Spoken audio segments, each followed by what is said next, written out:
Hello friend, mission crack दी गोल में आपका बहुत बहुत स्वागत है। आज हम फिर से महेश कुमार बर्णवाल की एनसीईआरटी सार संग्रह की श्रृंखला में मध्यकालीन भारत के अगले टॉपिक गुलाम वंश को लेकर के आए हैं, जो किसी भी तरह के कॉम्पिटिटिव एग्जाम के लिए बहुत ही इम्पोर्टेंट टॉपिक है। तो चलिए फ्रेंड्स, रिवीजन करते हैं मध्यकालीन भारत के गुलाम वंश का। देखिए फ्रेंड्स, गुलाम वंश जिसे इलवरी वंश के नाम से भी जाना जाता है, इलबरी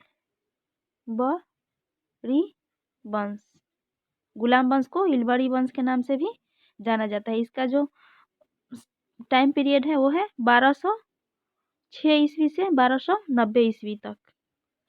इसके क्वेश्चन को देखते हैं आप। गुलाम वंश की स्थापना किसके द्वारा की गई थी? गुलाम वंश की स्थापना कुतुबुद्दीन ऐबक के द्वारा की गई थी। 25 जून 1206 कुतुबुद्दीन ऐबक का राज्याभिषेक किस शहर में किया गया? कुतुबुद्दीन ऐबक का जो राज्याभिषेक था उसे लाहौर में किया गया। कुतुबुद्दीन ऐबक ने अपने साम्राज्य की राजधानी किसे घोषित की? कुतुबुद्दीन ऐबक ने अपने साम्राज्य की राजधानी लाहौर घोषित की। भारत में तुर्की राज्य का संस्थापक कुतुबुद्दीन ऐबक को माना जाता है। कुतुबुद्दीन ऐबक ने कभी सुल्तान की उपाधि धारण नहीं की। इसने केवल मालिक और सिपह सलार का पद धारण किया। देखिए, भारत में तुर्की राज्य के संस्थापक के रूप में किसे जाना जाता है? कुतुबुद्दीन ऐबक को। और कुतुबुद्दीन ऐबक ने सुल्तान की उपाधि धारण नहीं की थी। ये ऐसा सुल्तान था, मतलब ऐसा राजा था जो सुल्तान अपने आप को सुल्तान नहीं कहता था। इसने केवल मलिक और सिपह सलार का पद धारण किया। आगे देखते हैं। कुतुबुद्दीन ऐबक को उदारदाता तथा अत्यधिक दान देने के लिए कौन सी उपाधि दी गई? देखिए, इसे लाख बख्श की उपाधि दी गई। क्यों दिया गया? क्योंकि यह बहुत उदार था और अत्यधिक दान देता था, इसलिए इसे लाख बख्श की उपाधि दी गई। अत्यंत सुरीली आवाज में कुरान पढ़ने के कारण ऐबक को किस उपाधि से नवाजा गया? देखिए, कुतुबुद्दीन ऐबक जो था बहुत ही सुरीली आवाज में कुरान पढ़ता था, इसलिए इसे कुरान ख्वाह की उपाधि दी गई। भारत के प्रथम मस्जिद कुव्वत उल इस्लाम की स्थापना किसके द्वारा की गई? कुव्वत उल इस्लाम की स्थापना जो है कुतुबुद्दीन ऐबक के द्वारा की गई। कुतुबुद्दीन ऐबक ने सूफी संत ख्वाजा कुतुबुद्दीन बख्तियार काकी के नाम पर कुतुब मीनार का निर्माण प्रारंभ करवाया। देखिए, कुतुब मीनार का निर्माण जो है कुतुबुद्दीन ऐबक ने इसका निर्माण प्रारंभ करवाया। और किसकी याद में? कुतुबुद्दीन बख्तियार काकी के याद में। कौन थे ये? सूफी संत ख्वाजा कुतुबुद्दीन बख्तियार काकी थे। कुतुबुद्दीन ऐबक की मृत्यु जो हुई वो 1210 ईस्वी में चौगन खेलते समय घोड़े से गिर जाने के कारण कुतुबुद्दीन ऐबक की मृत्यु हो गई। कुतुबुद्दीन ऐबक की मृत्यु के पश्चात उसके पुत्र आराम शाह को अपदस्थ कर गुलाम वंश का अगला शासक इल्तुतमिश बना। गुलाम वंश का अगला शासक इल्तुतमिश बना। इल्तुतमिश सुल्तान बनने के पूर्व किस प्रांत का सूबेदार था? इल्तुतमिश जो था सुल्तान बनने के पहले बदायूं का सूबेदार था। दिल्ली सल्तनत का वास्तविक संस्थापक किसे माना जाता है? इल्तुतमिश को माना जाता है। दिल्ली सल्तनत का वास्तविक संस्थापक इल्तुतमिश को माना जाता है। इल्तुतमिश दिल्ली सल्तनत का प्रथम सुल्तान था जिसने दिल्ली को अपनी राजधानी बनाई तथा बागदाद के खलीफा से सुल्तान की उपाधि प्राप्त की। इल्तुतमिश दिल्ली सल्तनत का पहला सुल्तान था जिसने अपनी राजधानी कहाँ बनाई? दिल्ली बनाई। इल्तुतमिश ने दिल्ली को राजधानी बनाया तथा बागदाद के खलीफा से सुल्तान की उपाधि, इल्तुतमिश ने सुल्तान की उपाधि धारण की थी। और यही कुतुबुद्दीन ऐबक जो था वो सुल्तान की उपाधि नहीं धारण किया था। इल्तुतमिश ने 14 योग्य तुर्क गुलामों को मिलाकर किस दल का गठन किया? एक जो किया था तुर्कान ए चहलगामी चालीसा दल का गठन किया था। चालीसा दल का गठन कौन किया था? इल्तुतमिश ने किया था। आगे देखते हैं।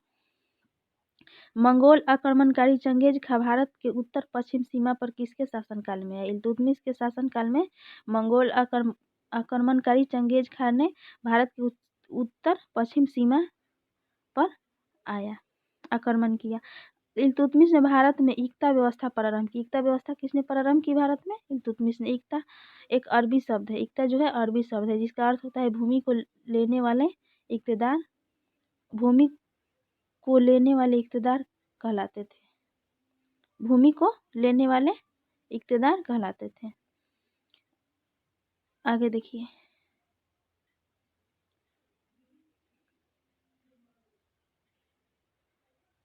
वर्ष 1236 में दिल्ली सल्तनत की गद्दी पर बैठने वाला प्रथम और अंतिम मुस्लिम शासिका कौन थी? वो थी रजिया सुल्ताना। दिल्ली सल्तनत की गद्दी पर बैठने वाली प्रथम और अंतिम मुस्लिम महिला शासिका रजिया सुल्ताना।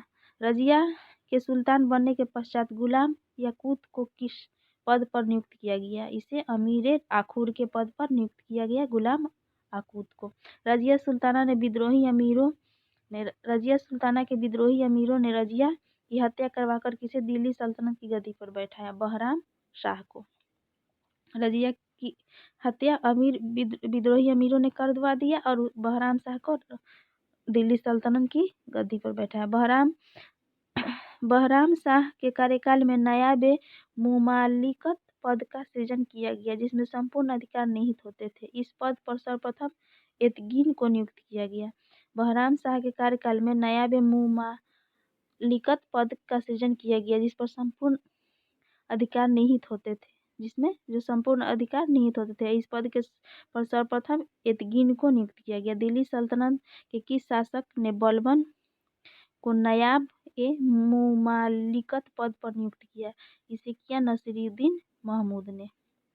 बलबन को उल्गू खां की उपाधि किसने दी? नसीरुद्दीन महमूद ने। और दिल्ली का सुल्तान बनने के पश्चात तुर्कान चहलगामी को किसने समाप्त किया? देखिए, तुर्कान चहलगामी 40 दलों का जो चालीसा था इसको समाप्त किया बलबन ने। इसको शुरू कौन किया था? इल्तुतमिश ने। अपने विरोधियों के प्रति कठोर लौह एवं रक्त की नीति का पालन करने वाला प्रथम सुल्तान जो था वो था बलबन। देखिए, ये अक्सर एग्जाम में पूछता है। लौह और रक्त नीति किसका है? बलबन का है। बलबन प्रथम सुल्तान था जिसने राजत्व का सिद्धांत भी बलबन ने शुरू किया था, प्रतिपादित किया। उसने राजत्व को नियाबते खुदाई ईश्वर का द्वारा प्रदत्त तथा राजा को जिल्हे इलाही ईश्वर की छाया कहा। राजा को क्या कहा? जिल्हे इलाही। और राजत्व को नियाबते खुदाई मतलब ईश्वर प्रदत्त। सिजदा और पैगोश प्रथा को अपने दरबार में प्रारंभ करने वाला कौन सुल्तान था? ये था बलबन। सिजदा और पैगोश प्रथा। बलबन ने किस नाम से एक सैन्य विभाग की स्थापना की? दीवान अर्ज के नाम से दीवान अर्ज सैन्य विभाग की स्थापना की। गुलाम वंश का अंतिम जो शासक था वो था शमशीदुन कयूमर्स। आगे देखते हैं। नसीरुद्दीन महमूद शाह एक शांत स्वभाव वाला व्यक्ति था। इतिहासकार सिराज ने इसे दिल्ली का आदम सुल्तान कहा है। दिल्ली का आदम सुल्तान किसे कहा गया है? नसीरुद्दीन महमूद को। क्यों कहा गया है? क्योंकि ये शांत स्वभाव वाला व्यक्ति था। और किसने कहा है? इतिहासकार सिराज ने। तो फ्रेंड्स, गुलाम वंश समाप्त हुआ। इसके अगले टॉपिक का वीडियो बहुत ही जल्द चैनल पर अपलोड होगा। चैनल पर बने रहने के लिए चैनल को सब्सक्राइब करें, लाइक करें तथा शेयर करें।